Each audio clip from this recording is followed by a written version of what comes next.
Hallo und herzlich willkommen beim Filmfest München. Hello and a very warm welcome to Filmfest München. I am Julia Weigel, the artistic co-director of the festival, and it is my honor to do the introduction for this very, very important panel today regarding the film The Spoils and Restitution in Germany. And the film celebrated its world premiere last night, and it was a great success, wasn't it? Here's the director, Jamie Kastner. Yes. How are you feeling about it, Jamie? Is this on? It is on. All right. I'm feeling fantastic about it. It felt momentous to be able to premiere it here, you know, at this wonderful festival in this incredibly resonant geographical location in Germany, and it just I'm so grateful that the partners involved brought it here and are really open to real discussion on this incredibly important topic that doesn't seem to be going away anytime soon. Absolutely, absolutely. Thank you so much for trusting us with your world premiere and the film. Thank you, Jamie. Thank you. You just said it, and I mean, it hurts to say this, but the time is right to talk about this topic, and it is actually, just to mention this very briefly, there is another panel taking place at the same time right now on Führer and Verführer, a German film that is world premiering tonight, and there are several survivors of the Holocaust on the panel. So, I mean, it is a topic that we have to discuss again with democracies falling apart everywhere around us. So we are very happy to have this great panel and all you panelists here. And for you, Dr. Christian Fuhrmeister from the Zentralinstitut für Kunstgeschichte, moderating this panel. So with no further ado, I would like to hand over to you. Thank you so much for being a part of this and for being partners on this panel. Thank you so much. Okay.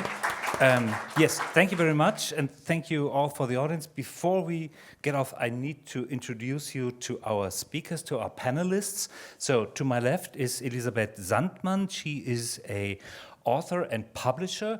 Since 2004, she's running her own publishing house. She has published a book on Klimt and Maria Altmann, and I think you brought it with you even.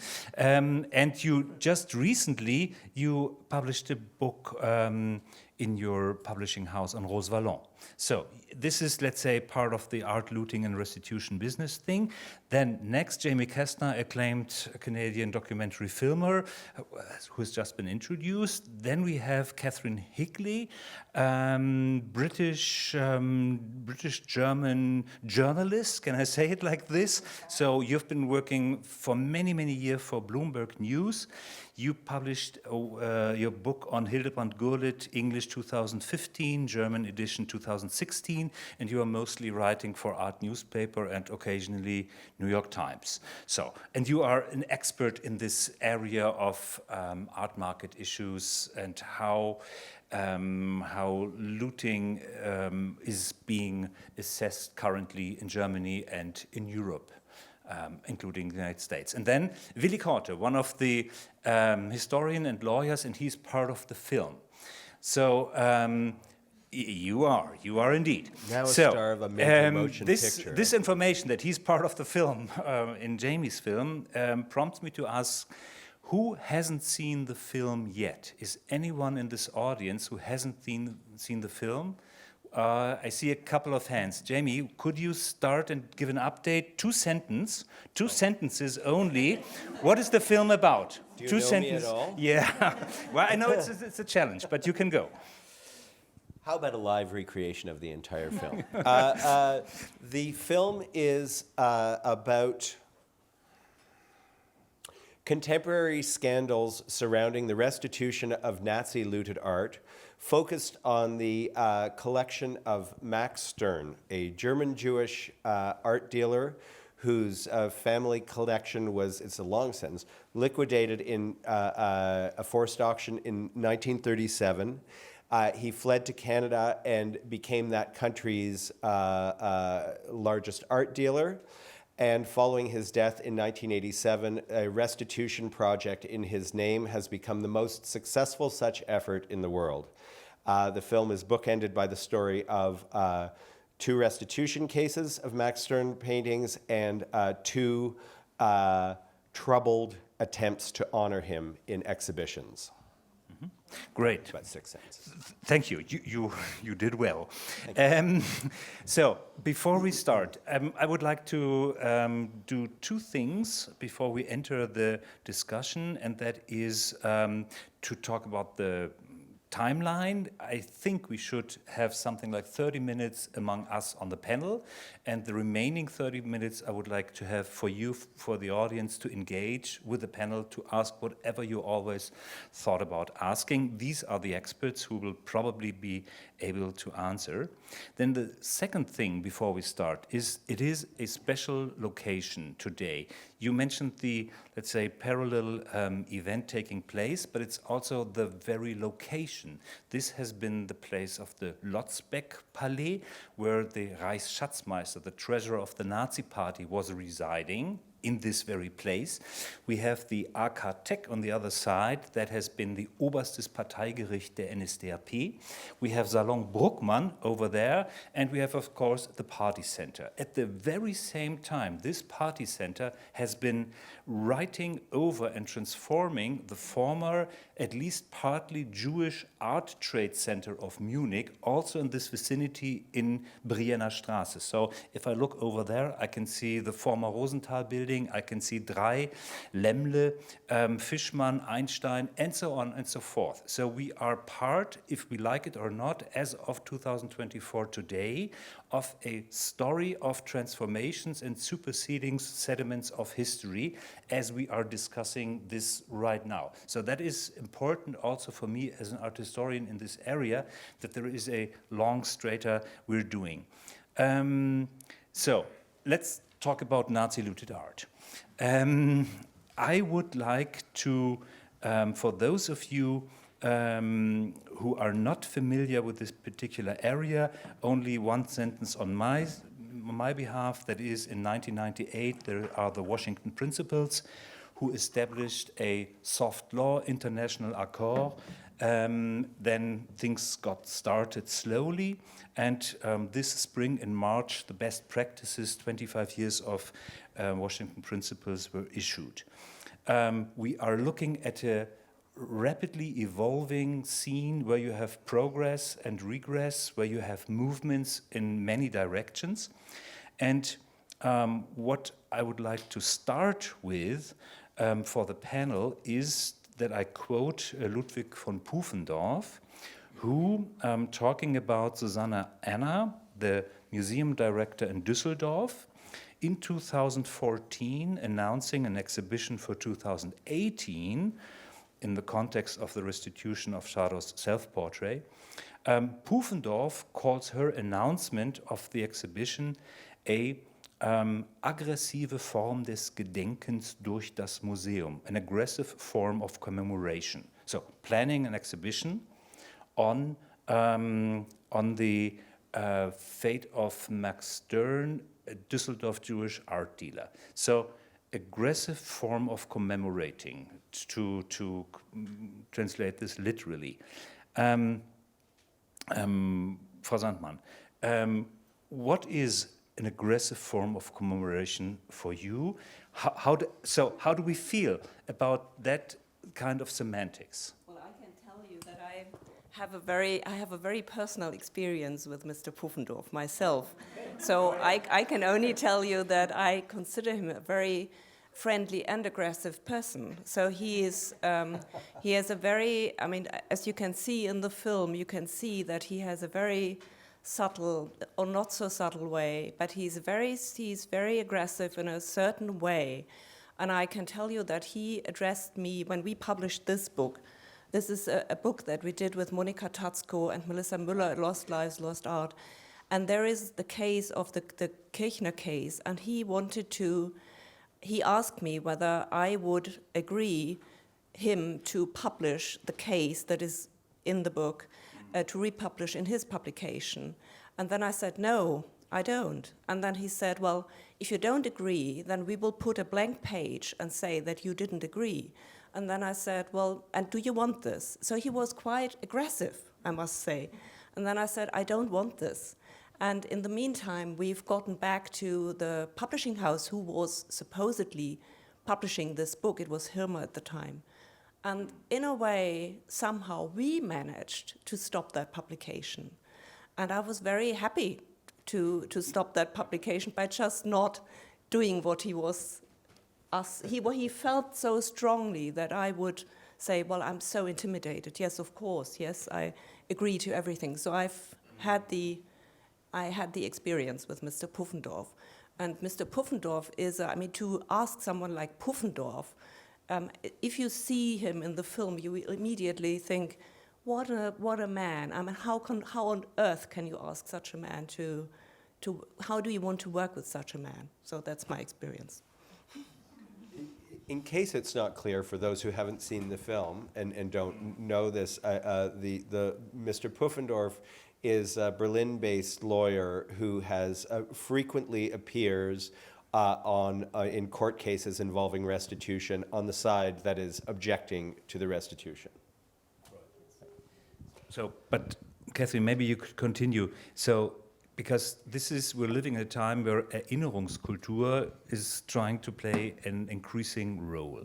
So, it is a sort of contradiction in itself to call Erinnerungskultur aggressive. I'm not sure about that. I'm not absolutely sure about that. I think Erinnerungskultur, memory culture, can be very polarizing. I just edited a story recently about efforts in Spain to set up a museum to the Spanish Civil War, and it's impossible. It's not going to happen because there are too many, politics is so polarized. And I think in general, memory culture can be very polarizing. I mean, think of Russia and so on. So aggressive memory culture is a thing. Yeah, it is. However, when we are talking about restitution and Nazi looted art, I don't really see that there are two public sides to this debate. You don't have people lobbying against art restitution in an organized manner. You may have individuals who are not in favor of it, but they don't tend to say that out loud. They will always say that they're in favor of restitution, and then when it actually comes to it, they find a million reasons why you shouldn't restitute. So I think that this is a very different thing. So the idea of an aggressive exhibition about Max Stern is frankly ridiculous. He was a Düsseldorf art dealer who had a very fascinating biography, emigrated to Canada, started from scratch, having left with nothing more than a suitcase, and and spent some time trying to get back stuff that he had lost in Nazi Germany, and he'd really lost everything. He had lost his business.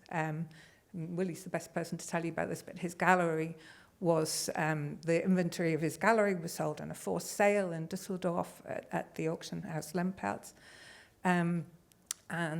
He, managed to start all over from scratch. So how an exhibition about a man who was clearly a victim of the Nazis can be aggressive, that is a mystery to me. That is something that one cannot get your head around, I think. Yeah. And of course, Catherine, I'm asking that question because I wonder, where do we have to intervene? Where we have to start objecting is someone making that claim that a museum director doing an exhibition is acting aggressively. I mean, she's doing her job after all. So, and it is the municipal museum. So everything is, let's say, in accordance and in line. And I think it's simply outrageous for me as an art historian to have someone doing an exhibition to call this an aggressive act. I mean, museums, that's their job, after all, to mount exhibitions every now and then, present the permanent collection and everything. It's curating. This is what you call curating. And if you're doing a good job, then you are attracting people who want to see the show. So I cannot see how possibly this sentence by Pufendorf can work. And Willi, is there anything you would like to add? Because you were, let's say, eyewitness to many of these developments? Well, unfortunately, I'm biased because I'm one of the aggressors. I think what Pufendorf is talking about is he associates the exhibition with property claims. And based on my experience, and this goes back now decades in which I've read hundreds and hundreds of restitution files from the post-war period. Erinnerungskultur in this country is usually focused on the loss of life, the 6 million people that were murdered in this country. Everybody easily feels sorry and uncomfortable about that.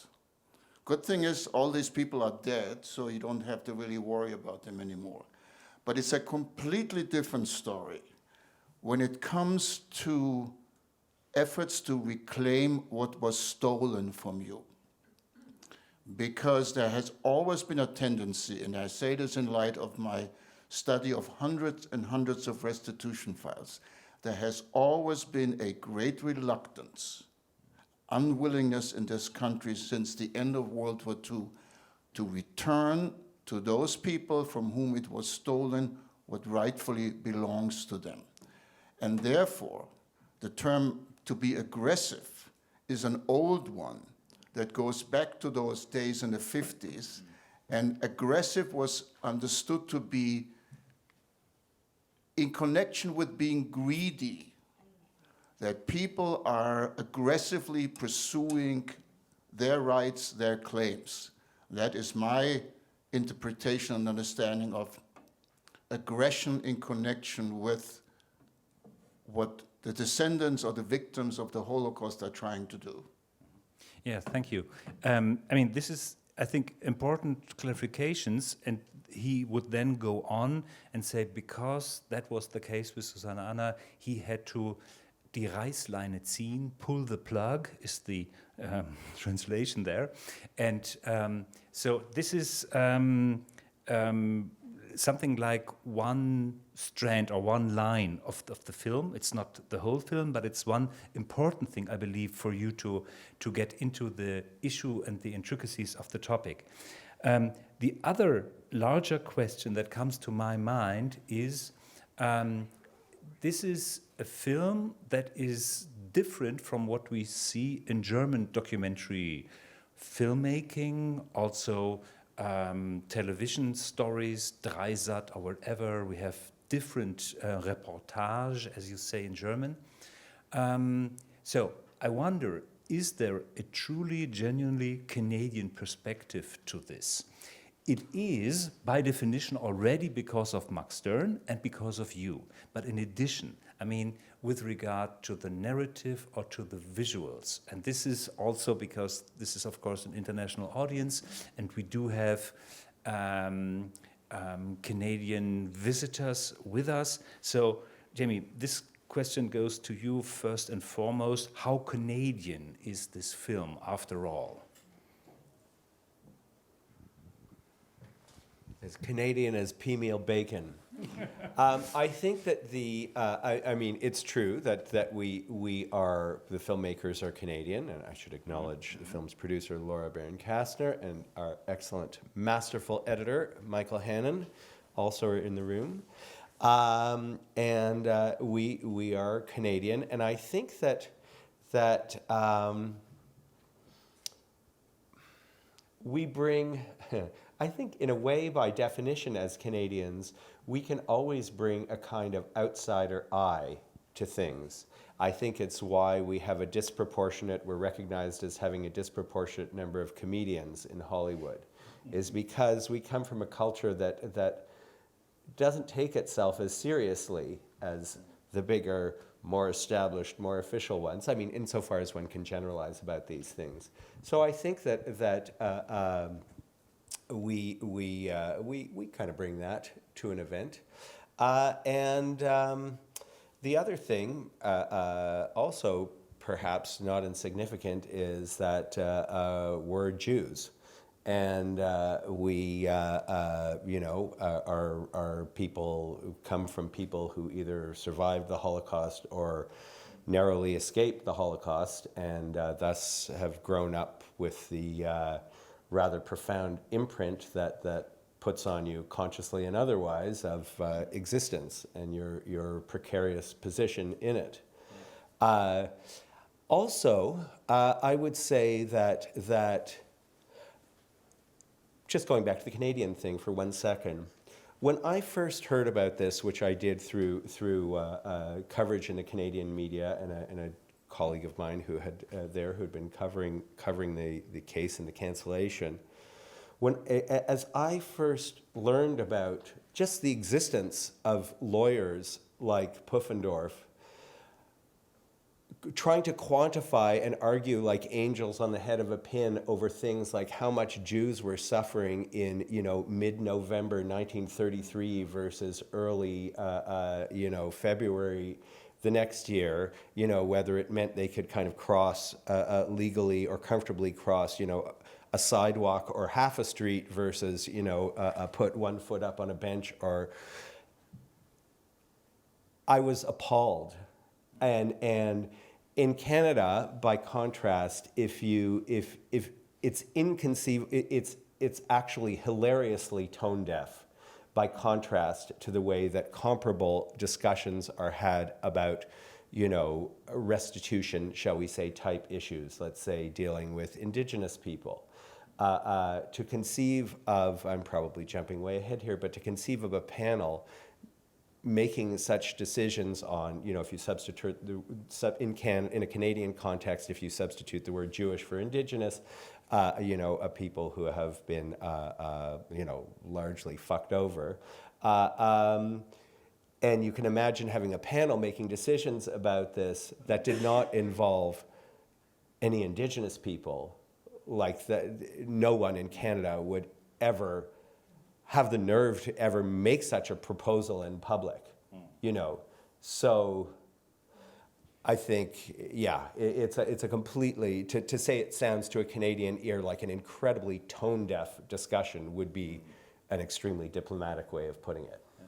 I'm asking the question also because to me there is some, let's say, strength or liberty involved in having what you say is maybe an outsider perspective to something that is a genuinely German thing. You can also frame it differently. Where is the German freshness in approaching the Stern topic? There is no freshness because it's all embedded. So I think it is an important characteristic. And I wonder if the other three also share this, the notion of that it's a Canadian view of the Max Stern scandal story as it evolved in Düsseldorf in the 2010s. Well, I just want to remind everybody that we wouldn't be sitting here and we wouldn't be discussing various aspects of plunder during the Nazi period if there would have not been outside pressure on this country. Yeah. In the 1990s, when this started with Jewish bank accounts and Swiss money in Jewish money in Swiss bank accounts, it was not the Swiss who thought there was something left over from the Nazi period they need to deal with. When then we moved into the art restitution issue, it was not the Germans, the Austrians, the French, the Dutch, who said, oh gee, I think there's some unfinished business from the post-war period. It required, in the end, the pressure coming from New York and Washington to force this country, diplomatically, media-wise, to address something that everybody else would have gladly forgotten, and which indeed had been forgotten for almost 30 years, from the early 1960s. So without pressure from the outside, without a perspective from the outside, we would not be having this discussion, we would not be sitting here, because there would have been nothing to discuss, allegedly. Agreed. You want to comment on this? No? If not, I have two more things to introduce for our, let's say, upcoming joint discussion here, and that is the term duress that plays a large role in the film. Zwang, Zwangsverkauf, sale under duress, is an ongoing issue, and it will continue to be so for a while, because we have developments in Switzerland that also make it relevant to decide whether Fluchtgut sales that occurred when fleeing in exile were sales under duress, yes or no. So it is a large issue that we're talking about, and there are different notions of duress in the film, where it is, we do have some protagonists who say there is no duress, there was, and in order to quote Pufendorf again, ganz normaler Geschäftsbetrieb bis 1937. Very ordinary, let's say, business practice until 1937. So this notion of duress, the film is about it, and it, let's say, touches on this issue, but I would like to know more about your understanding of duress when we talk about Nazi looting. Where does it start for you? Also chronologically, timeline, because these are all things that are currently being debated. Because the German Handreichung, to give you one example here, or the Leitfaden, they would insist on making this an event occurring as of September 35. September 35, racial laws in Nuremberg. So after 35, there is duress, not necessarily before. And so it's a matter of when and how. So I would like to have your thoughts. Who's starting? Please go. So what I think I will do is try and lay out the various, kind of the whole range of it. So Max Stern's sale, he was forced to sell the inventory of his gallery at an auction house. He was, by the Nazis, he was ordered to close down his business. He had absolutely no choice. In English, that's often called a forced sale rather than a sale under duress. So Zwangsverkauf can also cover that. There were other people, many other Jewish people, who sold paintings, furniture, whatever, in order to be able to fund their escape to another country. That also meant, for example, paying the Reichsfluchtsteuer, which was a punitive tax for people leaving the country. So these people were selling under duress. They had to get out. If they hadn't sold their stuff, if they hadn't managed to get the right visas and get the right papers and pay the Reichsfluchtsteuer, they wouldn't have been able to leave. They would have died. There were other people who had fled already. So, for example, they went to Switzerland. They were living in poverty, having had all their property confiscated and so on. They had lost the means to make a living. They could no longer practice their professions, and they were often unable to get residency in Switzerland. They faced all kind of bureaucratic problems. So they sold artworks in order to be able to pay their way, in order to, fund their living. So the Swiss don't want to count that last category as sale under duress, because they will view only confiscatory sales as sales under duress. I've probably missed out a few categories, so if anyone wants to add anything, please feel free. But that's really the discussion, one of the focuses of the discussion. The Swiss want to only include confiscatory sales.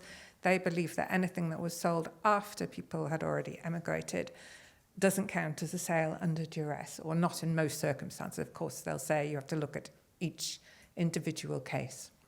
So is that a fair summary? Perfect, yes. Anything to add? Yeah. For me, it starts really right the day after the Nazis came into power. So if you look at, for example, authors, writers, They were not able to sell their libraries. They just left. They knew they had to leave. So that for me is duress. Duress is when you, and I would like to add that I found a rare book which was published in 1934 in Czechoslovakia, and it lists all the concentration camps that the Nazis started building immediately after they came into power. And it's extraordinary. There are so many things we just don't know, but what we know is that from day one, people were threatened. And so if they had a chance to sell, or if they had no chance to sell, that for me is duress. And that duress continued, of course. And 1938 it was the moment when you hadn't left the country, then it was probably too late. But a lot of people, thankfully, left early on, and they left everything behind without having had the chance to sell one item. Well, as Jamie showed in his film last night, the Allies, when they formulated Military Government Law 59, which was the basis of post-war restitution in occupied Germany, they formulated the idea that there is a presumption that a person who was persecuted during a Nazi regime was acting under duress as of January 30th, 1933. And that presumption, had to be dealt with, had to be fought by the other side. And as Jamie also shows in his film, when Max Stern talks about himself, he talks about fear. And I think the fear factor after 1933 is something that I can never overlook, because I have never experienced that kind of fear, that kind of duress. So I'm most reluctant to comment on it. And I'm very critical of people who seem to be easily able today to comment on duress and fear. But I think if you have to live under fear, if you have to live under circumstances where you don't know whether somebody's going to pick you up in the street and throw you in jail, or at least send you to the hospital after beaten half to death, then I'm not quite sure how we are able to judge if that person living in fear does certain things within the context of fear, whether we should be allowed to harshly criticize or judge that person, as Jamie said, by saying, okay, on this day the fear wasn't on that level, the next day it kind of ratcheted up, and the following day it kind of went down again, and therefore we have to sit down and reconstruct every day in the life of that person in 1933 and onward. If they had had Apple Watches back then, I'm sure they would have had a way of measuring that, more accurately. Right. We could just look at the data. This would be easily solved. No, I mean, it's forgive my endless gallows humor with this, but, we've spent enough time in this. And I have not spent nearly as much as everybody else on this panel, in fact. But just to mention that the film was actually almost called Under Duress. And was called Under Duress up until, because it was clear to us that is the crux of the story, of the issue, of what is being debated. And to be fair, I suppose I described my initial reaction to the discovering that this duress was being debated and quantified. On the other hand, I suppose once you get down, in principle, once you get down to the nitty-gritty of how do you tackle the issue of what to return, I mean, this becomes, a genuine kind of interesting logistical challenge in any given situation, and I guess it has to be defined and somehow. But and I mean, in case it's not obvious, what's at issue here is money, and I mean that's and I think everything you've raised so far, this war of words, these semantic things, it's really about money. It's really about who has it, who wound up with it, and I began to view the Holocaust in working on this piece, and as I say, I come to it from a place of much greater ignorance and less expertise than everyone else here, as like the greatest heist ever after working on this, like the perfect scheme. What we're going to do is we're going to kill all these people, we're going to take all their stuff, and then they're going to be dead, so they're not going to be able to come back and claim it. Only, alas, it didn't quite work out that perfectly, and so there are still stragglers and their descendants who are showing up and going, yeah, never mind, what about that painting? What about that building? What about, thanks for the Stolpersteiner, how about the real estate? No, you're perfectly right. I mean, this is why Götz Ali said Holocaust is not enough. It was Massenraubmord. So it was killing and looting at the same time, and we need to accommodate that dimension.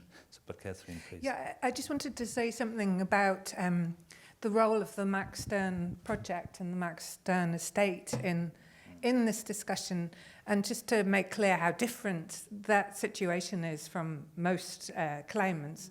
So the Max Stern estate is 3 universities, and it's quite an unusual situation where the heir is not a descendant of the family. Usually there are descendants. So there are 3 universities who are who have the resources to go after these paintings, even if they're not big and important paintings, on a matter of principle. So what they can do that other claimants are really not in a position to do is to pave the way for others, to smooth the path for other claimants, and to actually change the debate to a certain extent. And they have done that on many occasions, one can say. But just to explain the difference, most claimants are individuals who can battle for years and years and years against one museum in order to get back one painting that may or may not be valuable. They have to pay for lawyers. The whole thing is extremely expensive for them. It's not an easy thing to do at all. So it takes quite a lot of courage, quite a lot of determination. And just to make that point, because it would be a shame if everyone saw the film and thought, oh, it's always quite, from a position of power. It really is not. It's always from a weak position in general, much weaker than that of the Max Stern project. Right. But this the notion of duress and your deliberations now, they ask the overarching question. This is all an effort of coming to terms with the Nazi past. And we have heard about, it's also in the film, we have legal perspective, like after 10 years you are the rightful owners, so straightforward legal perspective. You have the moral, ethical implications of the Washington Principles, and you have someone like Miriam Koch, the the cultural commissioner from Düsseldorf, saying it was a political decision as opposed to legal and ethical, political. Now we also have a fourth dimension I would like to opt for, and that is the scholarly or the academic or the research perspective, which also plays a role. So with this conundrum of different perspectives, and that is my last question to you on the panel before we open this for the audience, how can we possibly, let's say, develop a path into the future? Having seen the film, having learned what we have learned, and being aware of the legal perspectives, the moral, the ethical, the political, and the scholarly, how do we go about this? What's your predictions? What will happen? Let's say in the case of Bürle, let's say in the case of this or that. How will those perspectives outplay? And they are interdependent to a large degree. It's a national discussion, but at the same time international. So taking the film as like the jumping board, Sprungbrett, as a platform to go into different areas, because this is all what the film prompts and asks. That's one of the strengths. So where do we go from here, is my question to the panel. Well, first of all, those of us who are involved in this discussion on the various levels that you mentioned, in the end, we are constantly fighting for survival. Meaning, we understand that we are not representing the view of the majority, whatever that may represent, but there is there's a lack of sympathy and willingness to really address the various aspects of this issue. So we constantly have to keep it alive because we constantly feel that we are being challenged. And we currently have a discussion in this country again about the future of art restitution. That seems to be another round of challenges. So going back to what Catherine said, since I'm the one who puzzled the Max Art restitution together, what you said, Christian, is exactly my initial approach to the Max Stern project. That because of the opportunities that I had through the Max Stern Foundation, I wanted to address the restitution issue on all possible levels: legal, moral, political, diplomatic, media, whatever else I could find, from my toolbox, so to speak, in order to put this somehow together, which also meant that at different times you have to emphasize different aspects. In certain places, I can pursue a painting with legal means. In other places, I can't.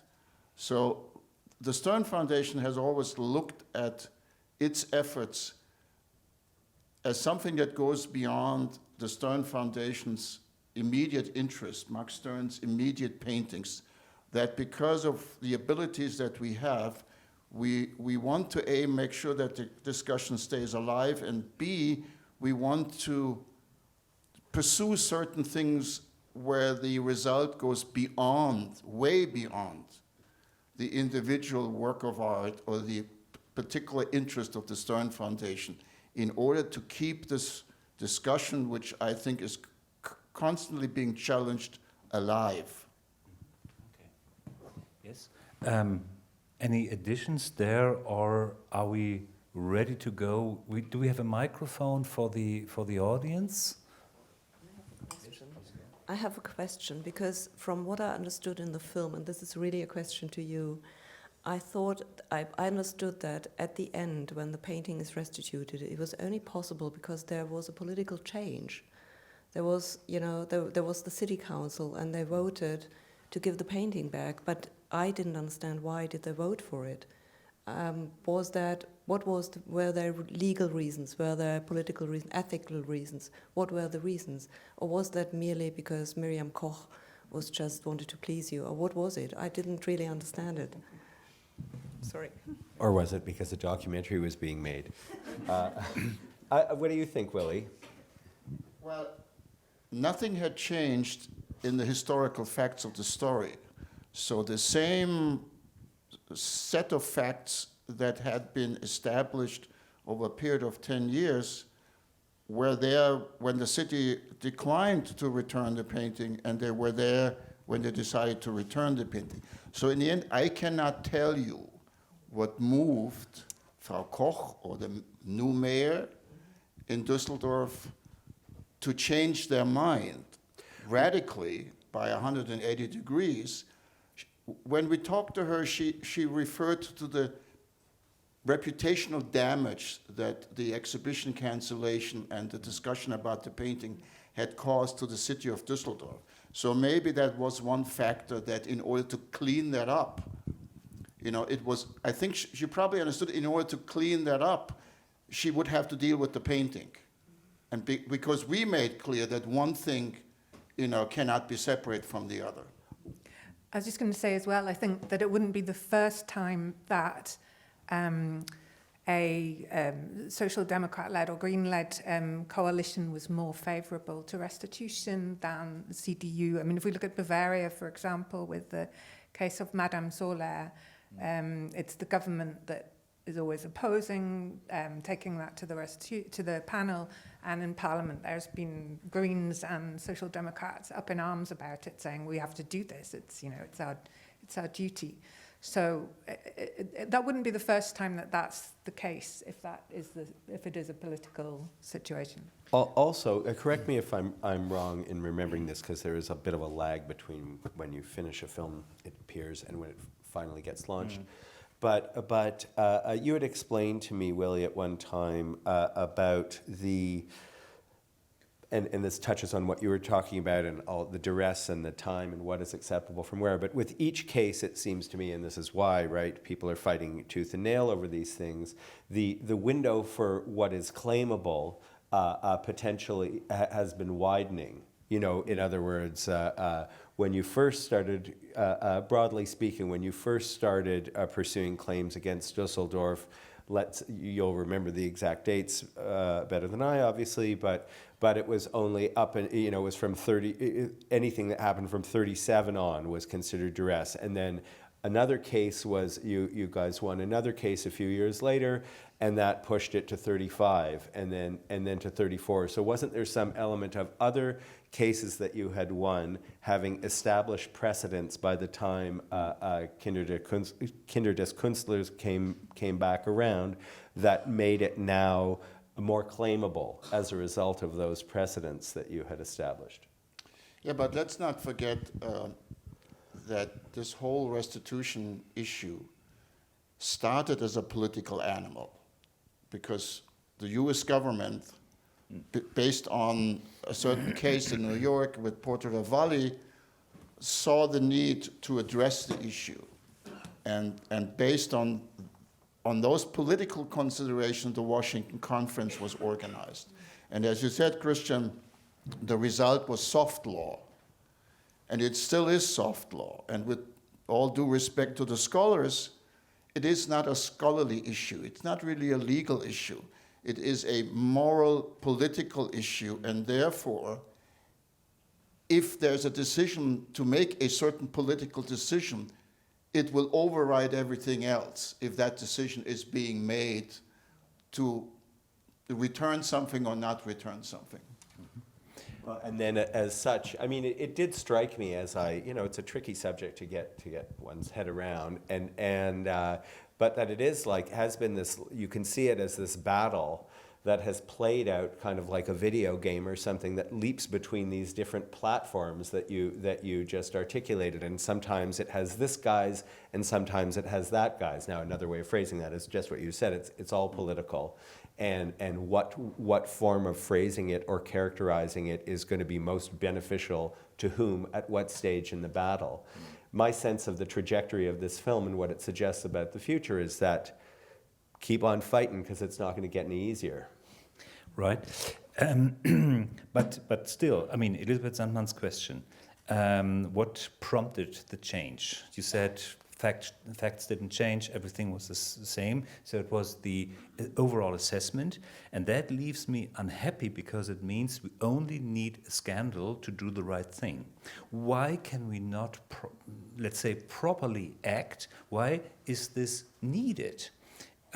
If the facts were on the table right from the start, why is it so hard to, let's say, make proper decisions? So it's an open question also to the audience, and please ask similar questions. I'm always looking at you. One question coming up, so Catherine Hickley is first and you're the next. No, I was just going to say it's also the people who changed, and that's the key thing. You know, it's always who is responsible for making the decision, and people have such varying views on how to handle this particular problem, and that's often the case. Sorry. Right. Yes, I can bring you my mic, so we'll do this all the time.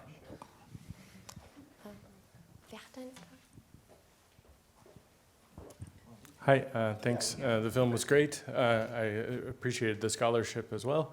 I'm curious, actually, not how it came to an end, because this seems clear from the film. It was a political decision, and the only people that disagreed were the AfD. No surprise there. What I wonder is, how did it start? That is, why was it that the mayor did this? Is it a crisis of democracy where he represents capital in the Düsseldorf region, where all the people that own the stolen art now want their mayor to not give it back? Or was it a personal agenda by the mayor? Or is there some other basis for it? Because to me, it's actually incomprehensible that the mayor, in the end, settled this essentially by leaving office. They voted on it, and then they paid an undisclosed sum to keep the art. This in itself is also a kind of crisis of democracy. So I wonder, was it fundamentally democratic? Is there accountability for the way that it was settled? How did it come to be this way? And the film doesn't answer this question because it seems impossible to know without the people involved talking about it. And it honestly reminds me a little bit of the Stern scandal from the 20th century with the Hitler diaries, where you have people that were trying to whitewash the history, and we don't really have a good investigation of how these things came to be. We only really know kind of how they ended once they were exposed. And if this represents something happening all over Germany, is there movement for a federal law to remove that kind of choice from local mayors and to settle it in a fair way federally? I know that's 3 questions and a leftist lecture. Is the question essentially what motivated the mayor to play hardball and was it his constituents? And if I'm remembering correctly, he initially seemed, am I right, quite favorable to restitution when we're talking about former Düsseldorf Mayor Thomas Geisel, who attended the premiere last night. Am I wrong in recalling that he was initially favorable or seemed favorable or open to discussion with the Max Stern project, and then at a certain point, this detail is not covered in the film, but because you saw how difficult it was for me to extract the few words that I did on the topic in the interview? Well, the problem is Mr. Geisel was never consistent with his arguments. In the film, I think he says he doubts that the painting was with Stern during a Nazi period. Isn't that what he says in the film? Yeah. That's not what he told me when I had this meeting that the film refers to with Geisel and Pufendorf in City Hall in Düsseldorf, because when he opened the meeting and kind of introduced the case, he did not doubt, he literally said so, he did not doubt that Stern had the painting during the Nazi period and lost the painting during the Nazi period. His argument at the time was he didn't claim the painting after the war, and that meant to him that Stern himself didn't consider the painting to be a loss. Maybe because he sold it in the regular course of business. So, as Mr. Pufendorf would say, so Mr. Geisel has never been consistent with his argument, so I can't really judge, how he, at one point or another, felt about this particular painting or restitution. Well, I was just going to say he was getting some very strange advice as well. I mean, it's very hard to know what people's motivation is ever, but he had some people around him who had some pretty sort of, let's say, off the mainstream ideas.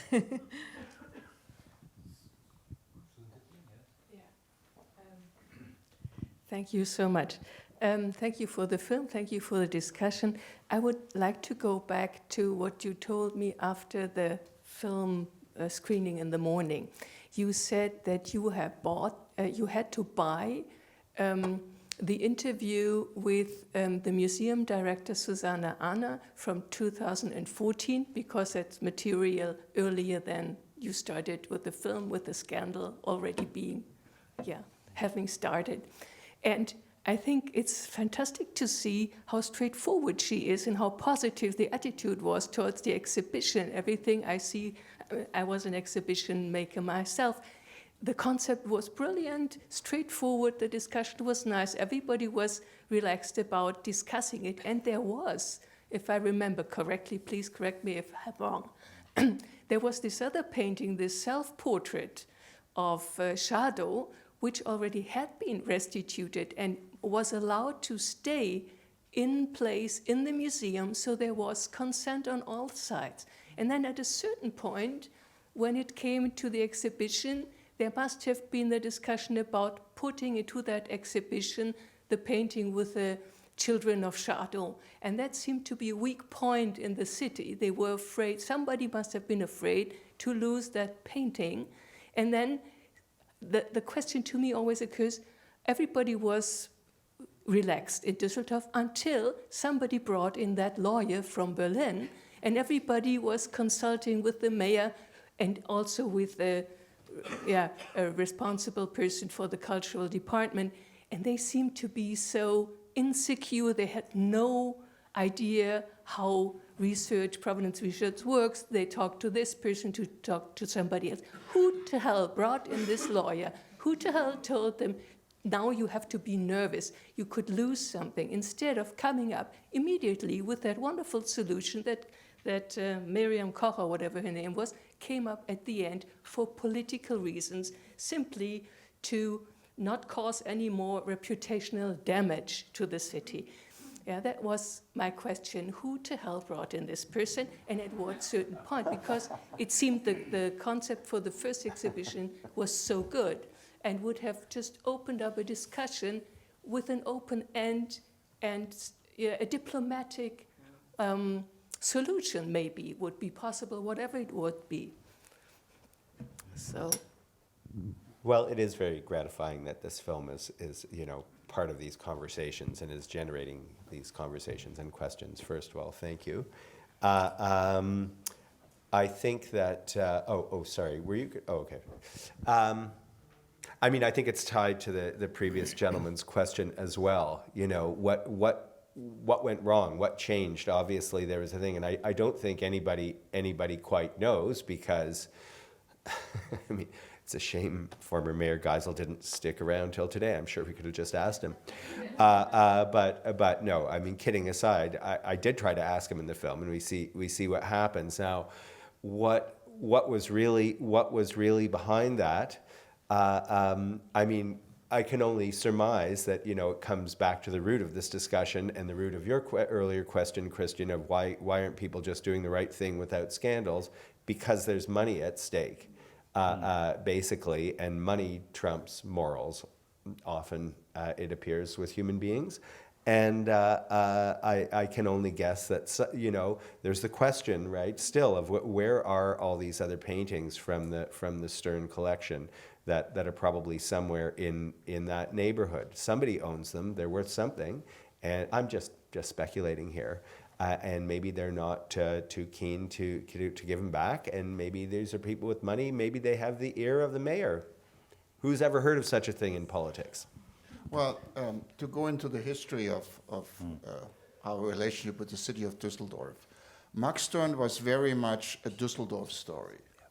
Unlike some other art dealers who had a more international audience, and we know that from the scholarship that Max Stern really was a Düsseldorf and surrounding art dealer.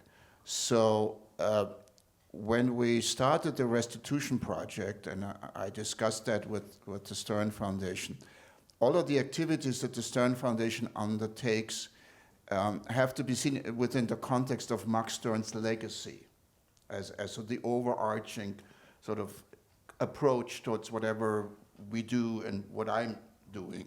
So from the very beginning, we were interested in establishing a relationship with the city of Düsseldorf. And we were interested in doing so before any restitution claim came up. So when the first restitution claim came up with the shadow self-portrait, it certainly was a burden or a stumbling block.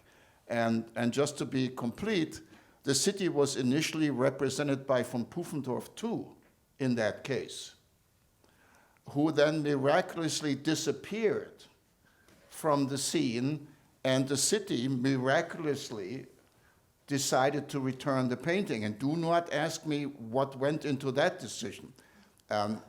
One day we were told, by the way, we're going to return the painting.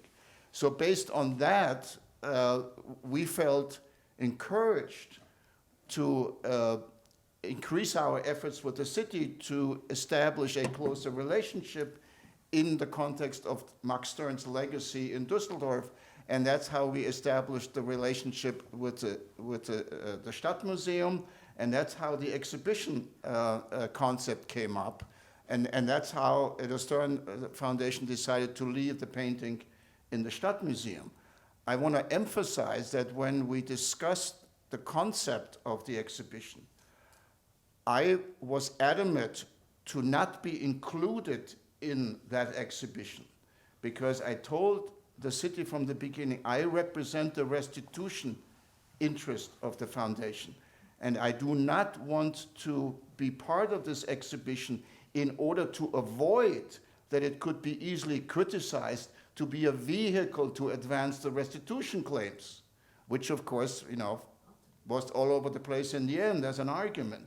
So it was never the intention of the Stern Foundation and the city to use that exhibition in order to advance restitution claims. So when Philip Dombrovsky and Catherine McKenzie were involved, they were involved because of their qualifications as a scholar, as an art historian, as an archivist. I stayed completely out of the preparation of this exhibition. We, of course, all understood that my efforts would continue, but there was nothing in the concept of the exhibition initially that could have been interpreted as being, a vehicle to advance the restitution case. So that criticism, as we know from the film, was eventually introduced by the city in order to kill the exhibition, but it was never the intention of the city or the Stern Foundation to do it that way. I do have one more question. Is that a hand too?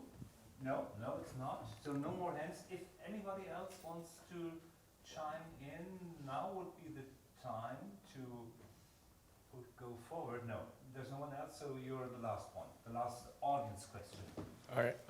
I have two. It's a two-part question. The first is I actually found some art hidden inside a house, and I'd like to know if there's a way to check and do the right thing. Really, it's a clearly Blut und Erde era painting. Who knows what it means? That's the first question. And the second is from my background as an investigative journalist. There's the equivalent of, in the United States, there's Freedom of Information Act requests you can make to the state, and in Germany, I think it's called the IFG, or Informationsfreiheit something or other. Can you tell me, did anyone make these requests of the city of Düsseldorf? Because generally Nazis leave a paper trail. And if you can get the papers, you can tell the story. That's the story of the historians in this film. So have you read the emails that they were sending for a decade about this from the city's mail server? And if not, what can I do to help get those emails to you? Because it seems to me like that's the winner. You're going to see how the lawyer got hired, who paid for it, and they're legally required to do it, and Geisel is no longer the mayor, so it's a historical archive question. Has anyone even asked the city of Düsseldorf for these emails, is my second question. Well, you're most welcome to, whatever the rules in North Rhine-Westphalia are for freedom of the press, to go and request access to the files of the Cultural Affairs Department, the City Council, because, as I said, I sure don't know. You were wondering, Willi, who was going to carry the torch forward. I think this has been... I did request some of these emails at a certain point, as a matter of fact, and it was made clear that this kind of information would be afforded in extremely restricted circumstances, like I'd have to go into a room in Düsseldorf, I wouldn't be able to take it out, and it couldn't be sent electronically, and it was all just like a further sort of buried in red tape. If I'm remembering correctly, geez, we've done a couple of films in a row on these kind of scandals. It goes on and on. Anyway, it's a fine question, and if you find out, you may get a job at the Max Stern Art Restitution Project, and we may get a part 2, if not at least a really good DVD extra, if anybody still makes DVDs. The first part of your question hasn't been answered. There is an easy one to that. Just take a photograph of front and back and send it to us, and we'll have a look at it. We do this all the time, so that's how it works occasionally. So I see no more hands, no more voices right here. So I'm very happy to report to the FilmFest that we are making it on time. Without further ado, no prolongations and so on. And let me thank the panelists for their input, for their discussion, as well as the audience. And there is some more talking afterwards also, and I think some more receptions and things like this. So that's fine, and thank you all for coming, and have a good day. And thank you, Christian. Excellent.